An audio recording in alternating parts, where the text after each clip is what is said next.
Welcome to Spill the Tea, where musicians tell nothing but the truth about gigging life.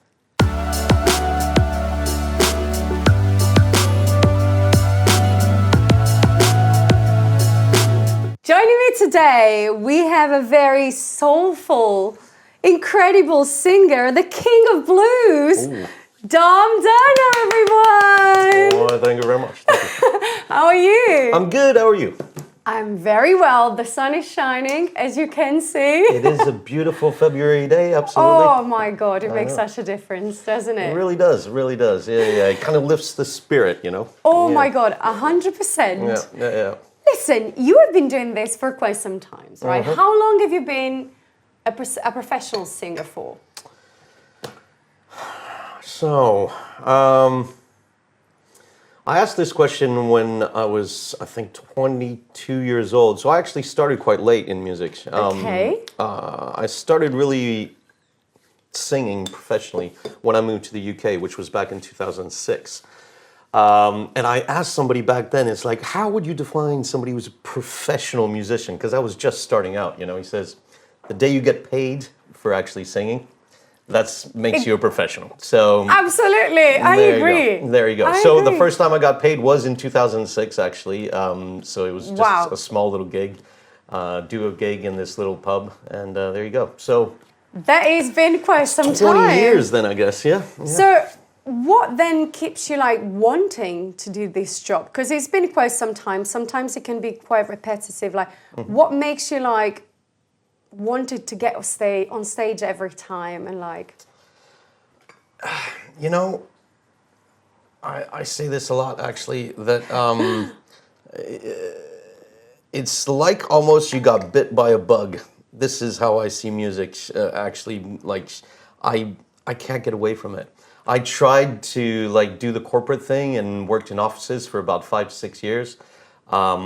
And I never really completely stopped music, but I can't get away from it, you know? It's quite addictive. It really is, and it's just something that's always inside of you, you know? Even the days that you don't really feel like doing it, it's still there. It's kind of, you know... Yeah, it's part of you. Never leaves you. Yeah. No, I agree. So, yeah, that's basically what keeps me doing Even it. if I don't want to do I this have anymore, to do it. I have to That's do it. It's like I said, it's like being bit by a bug, or you've got some kind of weird disease that it just can't let it go of you, you know? I know, but you know, I totally get it, because it's like there's so much to it. There is the adrenaline part of it. There is the satisfaction of, you know, like being able to express yourself. Absolutely. But also, it's just incredible because, you know, I think about it, I'm like, musicians, great, you learn your instrument. Singers is like in there, you know, so there is a special thing about using this instrument. 100%. You know? Yeah. It's like, you know, a musician, say, you know, a guitarist or Yeah. they can put their musician down, their musical instrument down. Whereas for us, it's just always there, you know, and the weird thing is that's it. It's like when it's not in tune, it's like it's kind of a weird thing because it's a part of you, you know. Yes. But yeah, Oh you my can't get rid of goodness. it. You can't get rid of it. I love it. And Yeah. listen, like, have you ever walked out on a gig because it was going really bad? I've never really walked down on a gig per se. I have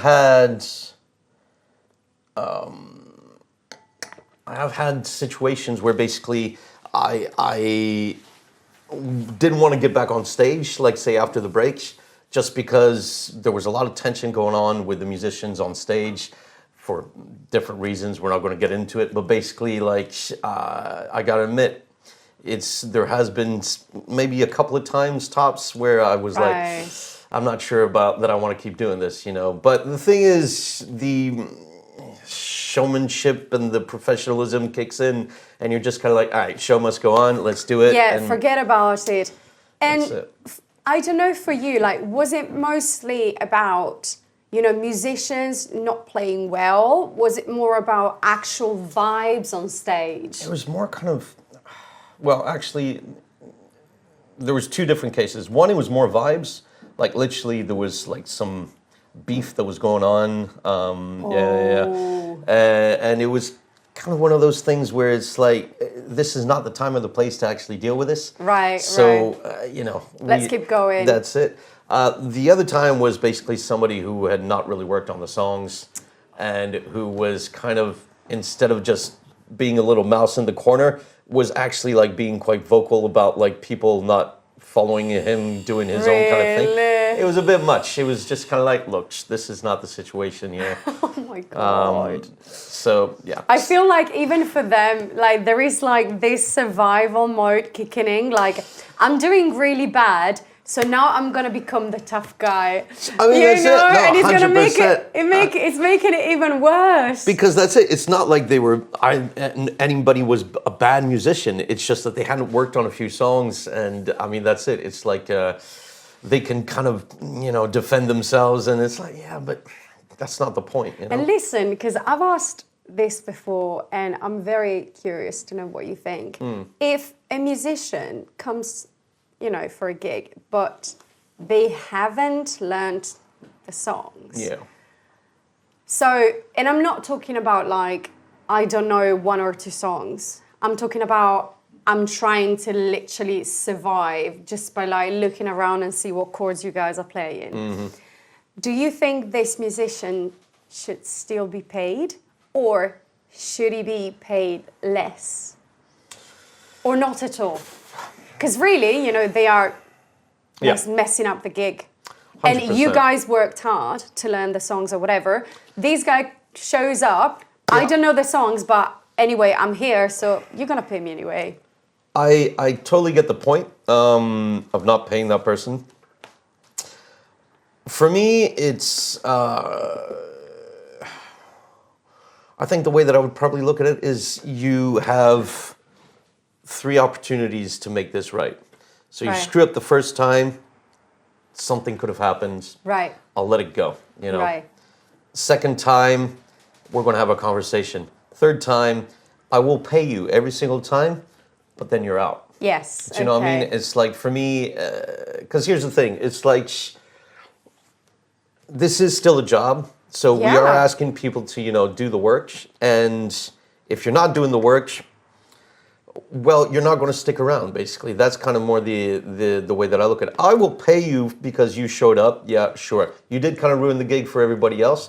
So the thing is, this is on you, because that's the kind of reputation that you are going to get afterwards. Yes. So when it comes down to the money itself, it's always a tricky one, that one, I got to admit, because people are really funny about money. Yeah. For me, it's just, I work more with reputation, like, I mean, 3 chances. You're very generous. This is it. Like, no, that's great. Like I said, like the second time I will have a conversation with you. Like, you know what I mean? It's like the first time I'll be like, all right, something could have happened. Yeah. Okay, whatever it is, it could have happened. It's not cool, but something could have happened. The second time it's like, look, we have to have a conversation. And if it happens a third time, then you're out. Right. Because one thing also is like a musician come in and is like, listen, I'm so sorry. I was so busy. I didn't have time to look at this. Can we do something else? But another thing is the entitled musician that comes and is like, yeah, I don't know that one. I don't, and I've had a few. Yeah. Just like, yeah, can we do something else? I don't know it. Well, first, sorry, I didn't have time to learn it. Because, it's just the way you approach things as well. 100%. In general, the way you approach your musician, friends and whatever, it's just like, it's not thinking or taking for granted that I'll be like, oh, you don't know it. Well, we all learned it, but don't worry. Yeah, let's do something that you know. No, I mean, this is absolutely right. And I think, like I said before, I think that reputation is a big thing. Yeah. And if that's the reputation you're going to get, and if that's the reputation that you want as well, because we all know this, we talk amongst musicians, right? Exactly, it doesn't take long at all. It really doesn't. So if you're going to show up and you don't know the songs, or you're kind of having this weird attitude of like, well, I'm better than Val, that's not going to last. The word is going to spread very quickly. People are not going to want to work with you. And, oh my gosh. And so I mean, this is why when it comes down to the actual money, I'd rather just pay the guy Fair and enough. be like, Your conscience is like, okay, I've done it, but you're not gonna hear from me. that's again. right, exactly. It's Yeah. more in that kind of sense. But And yeah. like in 2026, how much do you think being a skillful musician really matters? Like, is it still very, very important, or do you think there is a lot more about it? Like, for example, who you know, how many followers you have, Yeah. or you know how popular you are. So I think it's a combination. I think the skills are always, need to be there. I think that, you have to work on your craft. All depends what you want to do. I mean, obviously, some people are jack of all trades and they will work on the whole spectrum of what, some people are a Yeah. bit more specific. Yeah. I've met some guitarists that are absolutely amazing at what they do. But you ask them to go to a jam, they can't play a note. It's like, they just don't have that vibe about them. Yeah, But they are yeah. amazing musicians at what Right. they do, at the original songs that they wrote or whatever, So I think that that's it. Like, the skills, I think, are always needed. The followers and all that is a big thing nowadays. You really need to work on your social media, which is something I'm trying to work on a little bit more. it's hard because you really need to be is. so many things at the same time. That's the thing. So what do you think? Like, do you think like social media helped like gigging, or do you think it's making it worse for us? Because we kind of need to like keep being like competitive or like, kind of try to be as good on social media as our fellow singers, our fellow musicians. There's like those singers that kind of post like 3 times a day, Yeah. or they're like, and it looks like they're so busy, and then maybe you do like the same amount of gigs, Oh, 100%. but you just like don't post it, but in other people's eyes you're like, well, you're not gigging. Yeah. How are you doing? See, I actually had somebody say that to me, like a member of my family. I think it was a cousin or something. This was years ago, actually. Where they were like, so are you still doing the music thing? And I'm like, yeah. And they're like, well, I haven't seen anything online. And it's like, well, I mean, I post some stuff from time to time, but... And I got to admit, I think it is very important nowadays that you kind of stay on top of that. Some people are really obsessed by it and they really kind of go for the whole social media thing. I will say this, I know that there are a lot of places, a lot of festivals that will look at your Spotify and see how many like streams you've got on there. Absolutely. And that is actually like a really big thing for booking musicians nowadays. So it can help with gigs. I mean, that's the thing. Is like, I think that we all need to kind of come to that realization of that's the way that we promote ourselves nowadays. Even though, it's not an easy thing to be on top of, and kind of also like just the thing that I have a hard time with is kind of like putting myself in this kind of perspective that I'm a product that I have to sell. I know, yeah. It's like the showing off part. I hate it. It's really not something that is inside of me, and I've been really trying to work on that. How do you cope with the pressure? I get other people's to take the videos and the pictures. That's a great idea. That's number one, just to kind of help me, like, see through their eyes what, I might not see myself. That's a great idea. And then, I try to post more. I do try to do some more stuff like that. It's just, it's still quite tricky, I gotta admit. Like, the thing is that, like, apart from everything else, like, there's really, like, this pressure, because, like, even just by opening social media, you know, like, you're like, okay, let me see what's going on. And then you're bombarded by all these other musicians, like, I don't know, like, for me, there was a time where it really played with my mental health. Yeah. It really made me feel like, well, I'm not enough, because, like, you feel like, well, I'm not doing as much, but maybe I am, but still, there's no proof.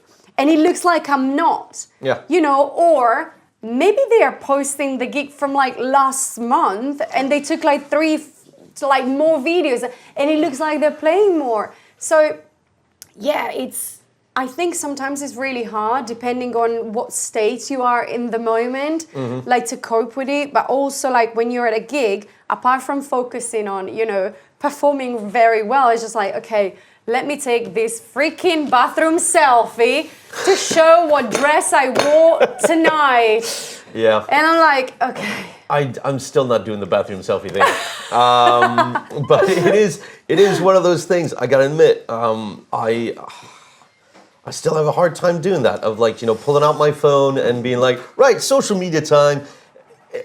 It feels forced. It does, and it doesn't feel like it's something that represents who I am either. Exactly. And so I think that's the other thing is like, I think that there's a lot of social media, and I don't have anybody in mind in particular, but a lot of people that are posting social media that basically aren't really representing who they are or what they're actually doing. Absolutely. They're just kind of like making the noise out there, which works as well, but it's, yeah. Because in a way, if you think about it, like we kind of are a little bit of a product, like you are marketing yourself. You're like, look at me, I'm a pretty singer, like I can sing, I can wear a nice dress, I got a few people coming to see me.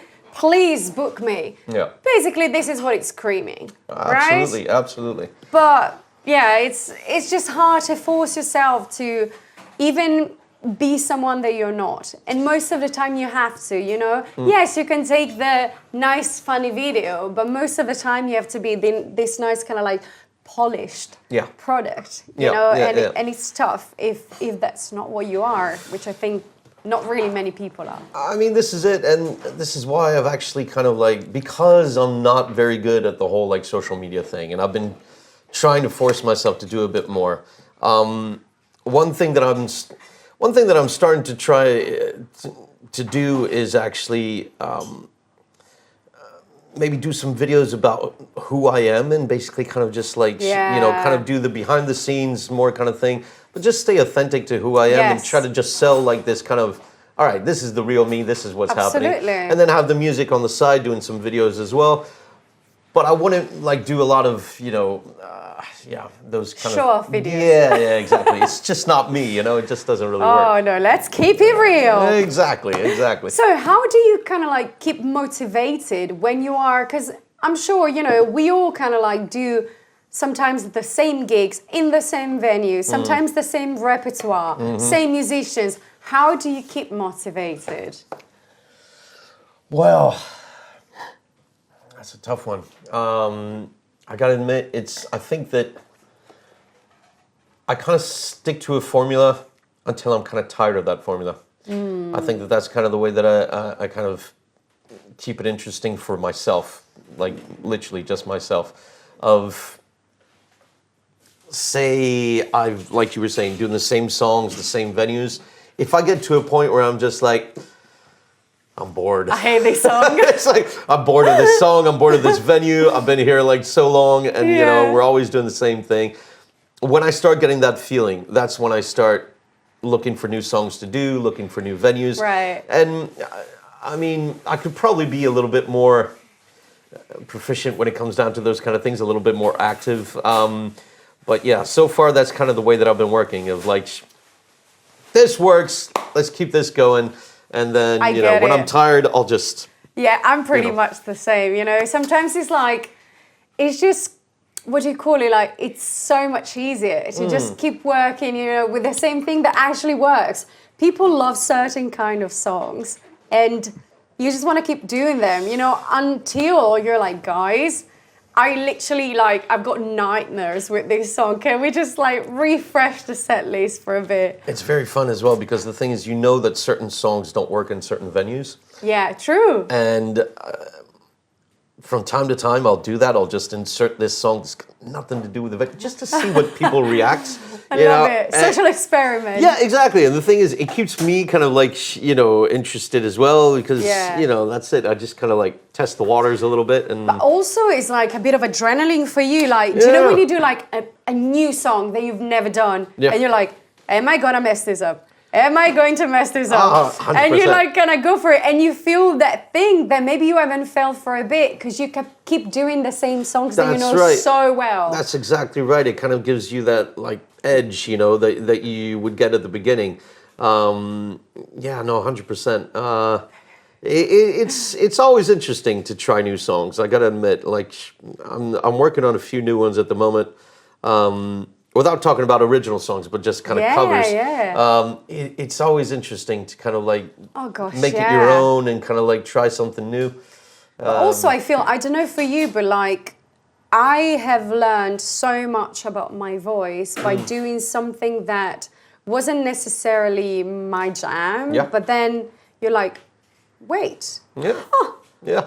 I can do that thing there, and you're just like, became so natural, you know, like absolutely. because kind of going out of your comfort zone a little bit is experimenting something new for you as well, like for your voice. 100%, and I think that and yeah, the interpretation of a song as well. I always found that very interesting. Of like making a song your own.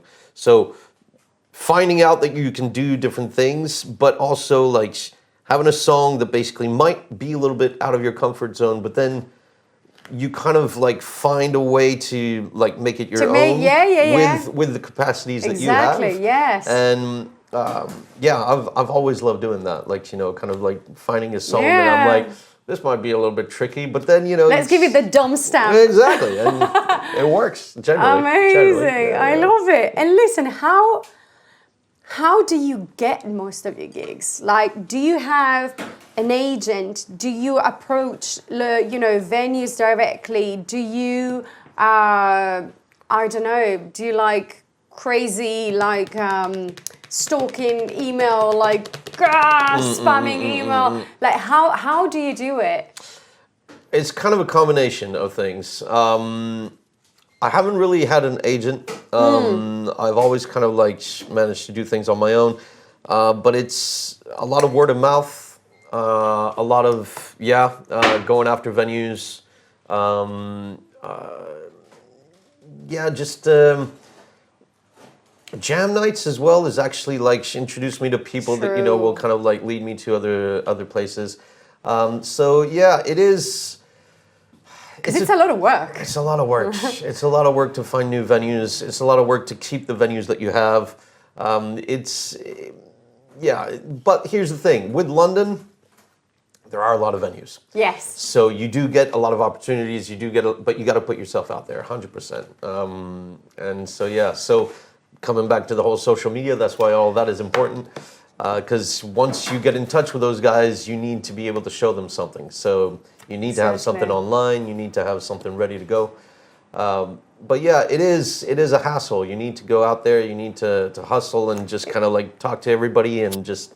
It's one of the many hats you kind of like need to wear. And also I feel like it really pushes you because like sometimes you're not necessarily, even if we are on stage, we're not necessarily that, confident in going to like, hey, can I sing at your venue? Can you have me? Can you give me work? It kind of takes a bit of like time to get used to being so like confident and be like, I think I'll be great playing at your venue, 100%. 100%. I mean, it's really great when they come see you. Yeah. It doesn't happen all the time. Or but when you get that message on Instagram, you're like, hey, that's it. Yeah, exactly. would you like to? You're like, hallelujah. It's like half of my work is done right here. That's good. No, it's so true. Oh my God. But yeah, no, it is. I think that this is it. It's like you do have an aspect to this where we are all artists and we want to have like, this kind of like expression of life and feelings and emotions and all that. But at the same time, we also need to do a job if we're going to be, paying the rent. So that's unfortunately a big part of the whole thing is having the cojones to go out there and talk to these people, basically.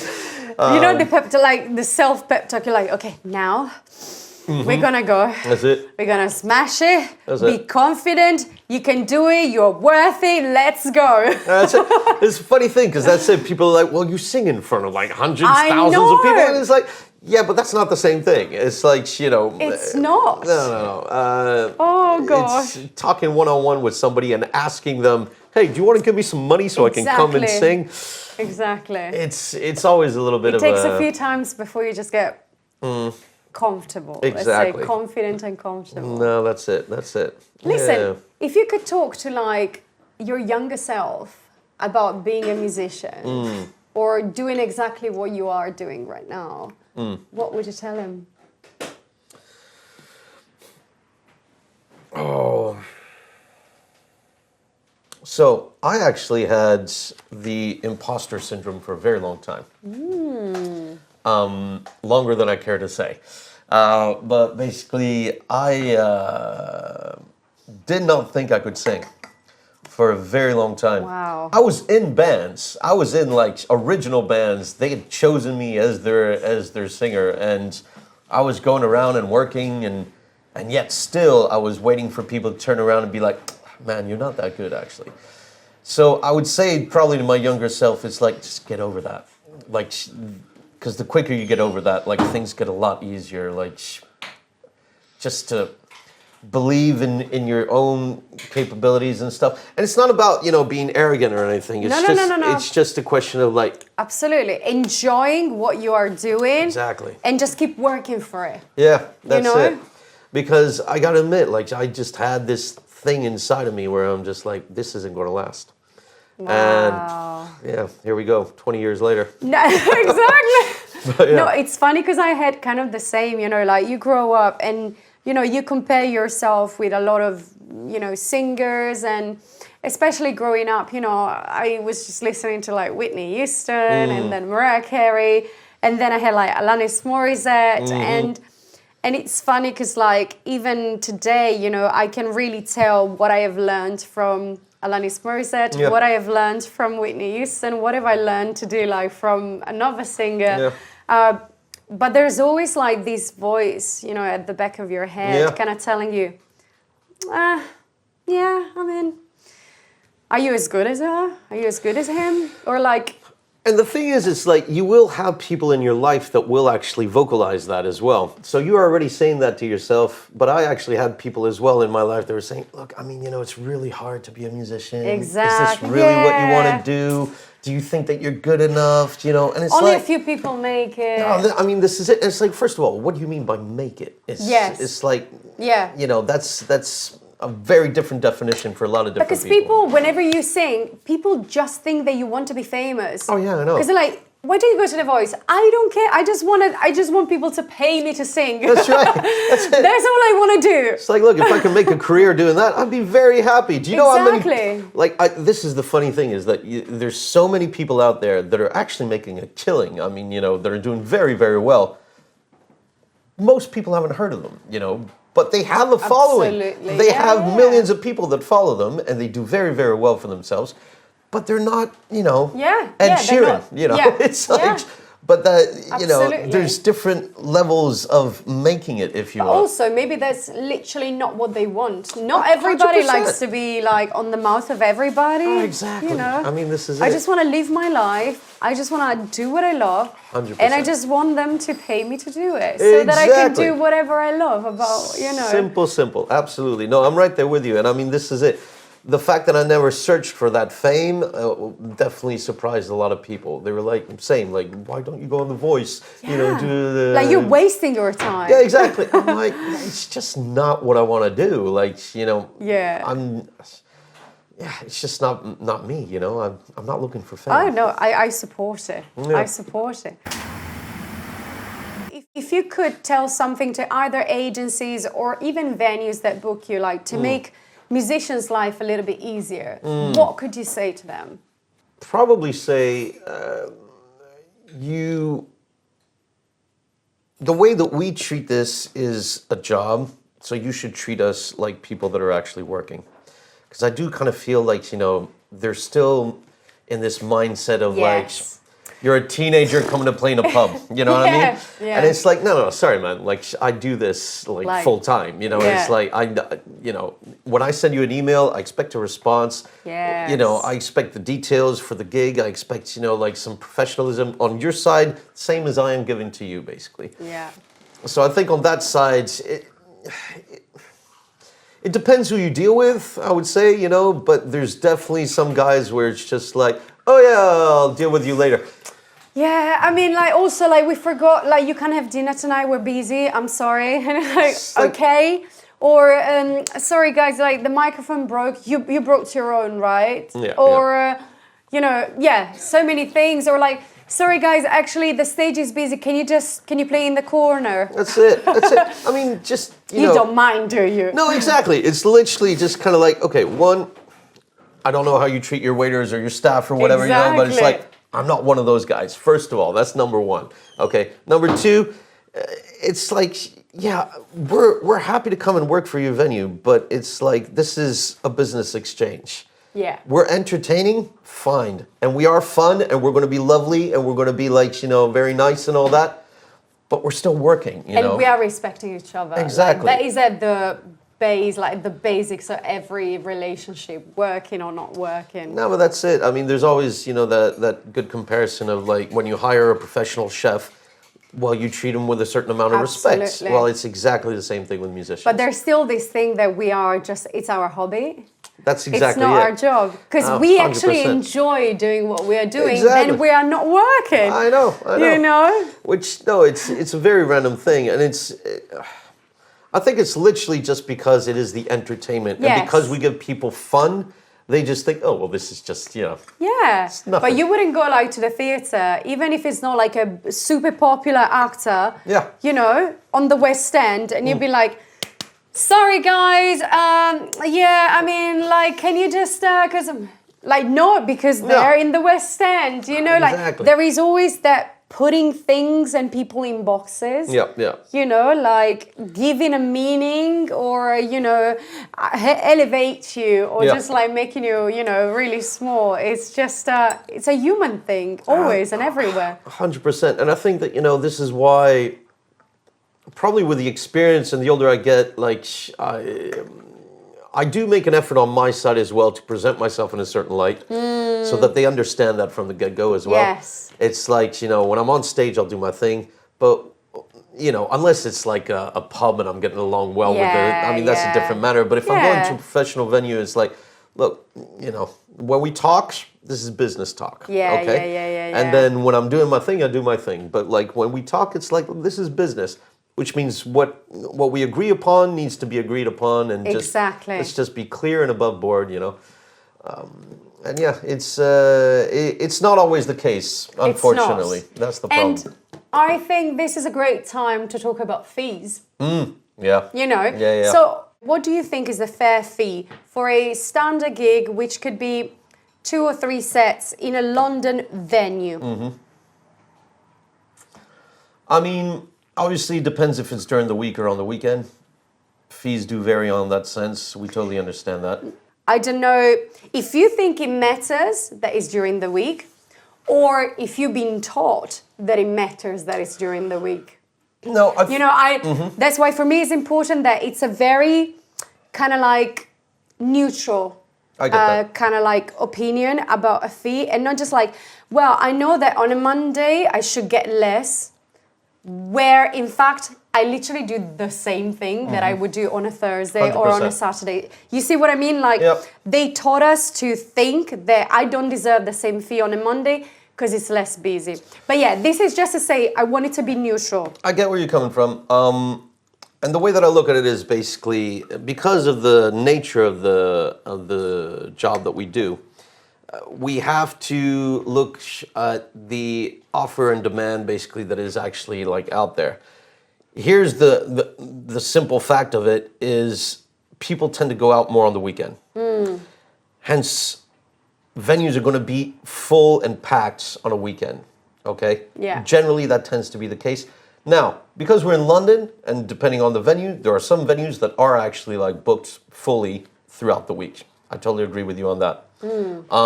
But the way that I would have to situate myself is that that's it. During the week, the amount of people that are going to be coming out are not necessarily going to be as much. So the fact that I'm being booked for these venues, they might not get enough people in to actually pay me as much as they could pay me on a Saturday or on a Friday night.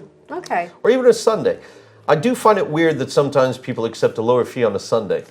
Because for me, like, that should not be the case. Now, Monday to Wednesday even, because I would say a Thursday could be a good night out as well. Yeah.